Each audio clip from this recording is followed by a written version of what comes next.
नमस्कार मित्रांनो, शुभ सकाळ. तर स्वयंपाक लवकर झालेला त्याच्यामुळे मग म्हणलं एकदा ना सायनात आधी ना जेवून घेऊ. भूक लागली ते आपल्याला मोकार सकाळी सकाळी मस्तपैकी ना वरणार आहे ना तूप घेतलं, गावरान तूप आपलं घरचं जे होतं ते मस्तपैकी पोळी चुरली. आणि सध्या तुमच्या भावाच्या आयुष्यात आहे ना खरंच खतरनाक डाऊन फॉल आहे. त्याच्या शनिदेवाची कृपा आहे ना मोकारच भाऊ.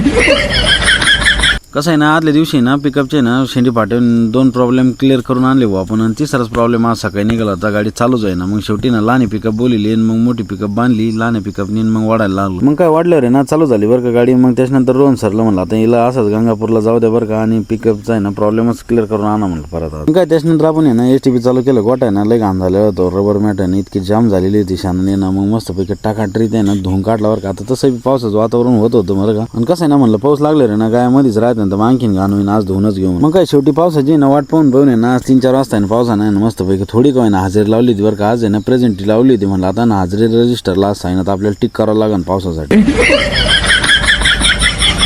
कसं आहे ना चाऱ्याचं प्रमाण आपल्याकडे जास्त झालं बरं का गिन्नी गवताचे, त्याच्यामुळे बऱ्याच लोकांना ना आपण तसंच देऊन टाकलं म्हणलं जा घेऊन खात्यान जनावर नाही का. आणि कसं आहे ना शेतकरीच वर्ग एक असा वर्ग आहे ना जे स्वतःचं घर जरी गळलं तरी पावसाची वाट पाहतो बरं का. ना आपलं देखील तसंच झालं बरं का. आता आपलं घर पाहू शकता तुम्ही. काय बाहेर पडणाऱ्या पावसाची मस्तपैकी स्टोरी विरी टाकली मग घरात आलो म्हणलं आता सायनात आपल्याला घरात पावला घर कुठं कुठं गळत आहे नाही का. मग काय घर पण लय गळलं होतं बरं का. तर रात्री ना अशी अवस्था झाली आमची, झोपायला सुद्धा काही जागा नव्हती राहिली हो. पावसानं मोकार घरात पाणी आलेलं होतं आतमध्ये. काय कशी बशी रात्र काढायची होती. आता उद्या ना लगेच ताडपत्रीचा प्लॅन आपल्याला करावाच लागणार होता. म्हणलं आता उद्या गंगापूर गाठून ताडपत्री पहिली घेऊन येऊ. मग काय ना पावसाची रात्र काढली कशी बशी आणि मग आपण म्हणलं सकाळी आता आवरून आहे ना टपकन गंगापूरला जो ताडपत्रीच नियोजन लावायला. पण विषय असं झाला कुट्टी मशीनची ना चेन पडली होती भाऊ. मग काय चेन वगैरे बसवली, कुट्टी मशीन ढळून दिली आणि गाडीला सेल्फ मारित नाही तर तेवढ्यात लगेच काडाखाना आवाज आला भाऊ. मला लगेच लक्षात आलं बरं का. म्हणलं शनिदेवाचं लक्ष आहे ना आपल्यावर आलं गाड्या म्हणलं सायनात सकाळी सकाळी.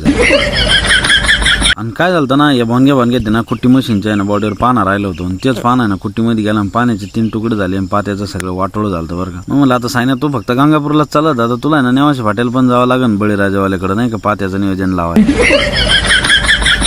मग म्हणलं आता काय अडचण नाही, घ्या म्हणलं पाते खोलून सायनात, आता काही विषय नाही तिथं. आधी ना खरं आपल्याला मोटरसायकलीवरच जायचं बरं का. पण आता नंतर पात्याचं नियोजन वाढलं आणि इंजनला ऑइल पण आणणं गरजेचं ना. अशा 2-4 कामं एकखटीच होते म्हणलं. मग काय आपल्या धनुल सेल मारला निघालो बाबा. आता मला माहिती होतं बरं का आपल्या जोडीदाराचं पण रात्री ना सफर गळलेलं, त्याच्यामुळे त्याला पण यायचे ताडपत्री घ्यायला. मग त्याला फोन लावला म्हणलं भाई चल बरं लवकर आवरलं बरं. त्याचे तसं काही असो का नसो बरं का, कॅमेऱ्याकडे पाहिल्यावर भाऊ मोकळा असल्याशिवाय काय राहत नसतो.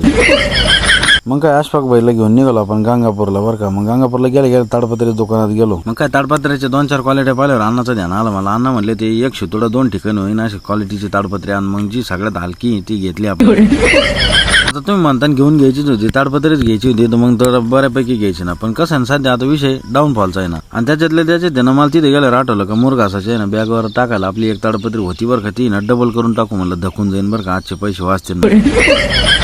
कसं आहे ना ताडपत्र मात्र अशफाक नाही घेतलं ना, आपण टायमर कॅन्सल केलं. आणि त्याच्यात विषय कसा आहे ना माणसापेक्षा ना जास्त जनावरच सोय आपल्या तिथे बरं का. म्हणलं सायनात आता ताडपत्रीचं आहे ना धकून घेऊ बरं का भाऊ, पण पात्यालाही पैसे लागते. मग काय पात्याचं नियोजन पाहायसाठी ना आपण बळीराजावाल्याकडे गेलो बरं का. आणि यांचं आहे ना मी नाव का सुचवतो माहितीये का, डबल कारण यांच्याकडूनच कुठे लिहिली ती काम 1 नंबर करतो बरं का माणूस. ब्रँडेड तिथं काही विशेष नाही तिथं. मग काय तिथे गेलं राहुल सर मला म्हणे पाते बदलायची काही गरज नाही म्हणे, आपण यालाच ओके करून देऊ. आणि कसं राहतं ना माणूस आहे ना ऍडजस्टमेंट जर करीत असाल ना तर 1 नंबर काम वाटतं बरं का माणसाला. कारण की आज माझे 2 पैसे 1200 रुपये जवळपास वाचले होते. आज तिने ते काम हातात घेतलं, 150 रुपये दावघ्या करून. आणि जे काही व्यवसाय का जो का ब्लॉग पाहतील त्यांना एक रिक्वेस्ट आहे का बस शेतकऱ्यांसोबत आहे ना जेवढं ऍडजस्टमेंट करता येईल तेवढं करीत चाला नाही का. डायरेक्ट नवे पार्ट टाकण्याचा प्रयत्न करू नका.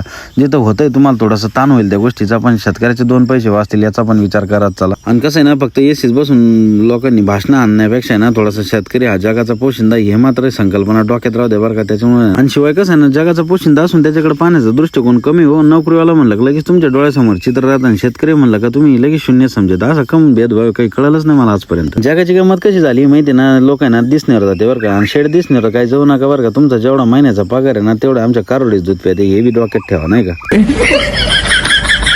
मग काय त्याच्यानंतर कामकाज झालं मग आपण निघालो होतो रिटर्न परत. मग काय चालतं अशफाक भाईच्या माझ्या गप्पा चालल्या त्या. आणि गप्पातून विषय निघाल चायला आपल्याला माका टाकायचीच म्हणलं. रान बी तयार आता नवीन तयार केलेलं आणि पावसाचे पण दिवस चालले तर मग चालतंय ना माकाची बॅगच घेऊ. मग काय आम्ही गेलो साक्षीवाल्याकडे. आणि मग कसं आहे ना 1 नंबर दुकान आहे बरं का साक्षी कृषी सेवा काय गावाची. आणि त्यातल्या त्यात विषय असा नाही आपले पाहुणे पण आहे बरं का. पण आपण शक्यतो ओळख काढायचा टाळीतो कारण घरच्यांची यांची ओळख निघू शकते. पण म्हणलं सायनात आपली काही ओळख काढायला नको. कारण कसं आपण पण एक व्यावसायिक माणूस आहे. व्यवसायाच्या ठिकाणी काय होतं ना ते संबंध आले का 2 पैसे माणूस कमी जास्त करतात आणि शेवटी नफा गरजेचा आहे आहे बरं का. मारवाडी समाजासारखा जर आपल्याला व्यवसाय टिकायचा असेल ना, त्या गोष्टी जपणं गरजेचं आहे. मग काय त्याच्यानंतर आहे ना, अशफाक भाई नाही ना टॉपचा ब्रँड निवडला पायोनियरचा बरं का. आता रेट काय सांगत नाही, कारण वेगवेगळ्या भागात वेगवेगळे रेट राहते. आणि कसं आहे ना, सगळ्या शेतकऱ्यांसाठी एक महत्त्वाची सूचना बरं का या ब्लॉग मधून, त्याच्यावरती ना डेट राहते नाही का, मॅन्युफॅक्चरिंग डेट आणि एक्सपायरी डेटचं, ती डेट आहे ना पाहून घेत चला म्हणजे. आणि कसं आहे ना, ओरिजिनल जीएसटी बिल पण घेत चला, कारण कसं आहे ना, उद्या काही प्रॉब्लेम आला, अडचण आली तर आपल्याला त्यांना भेटता येईल त्या संदर्भात. आता कसं आहे ना, कामाच्या भावनग्यात ना जवळपास दिवसच काढायला लागला होता आमचा. आणि कसं राहतं आता घरी परतीचा प्रवास लागला का, तुम्हाला माहिती किती तक वाटत नाही का, असं झालं कधी घरी जाईन. मग काय ना, आपल्याला घरी आल्या ना कुट्टी चालू करणं गरजेचं होतं, कारण जनावरांची ना चारा वगैरेच बाकी होती. मग आल्या ना पाती वगैरे सेट करून दिले आपण मशीनचे, आणि टापकन मशीन ढळून दिलं. तेवढं त्याने एक गाय व्यायला आलती बरं का, तर ती ना कळा द्यायला चालू झाली, आणि मोकार आखडली ती. म्हणलं आता सायनात आपल्याला जावं लागतं म्हणलं मदतीला नाही. आणि कसं आहे ना, थोडासा आपलं सहकार्य असला ना तर गायला जो होणार त्रास आहे ना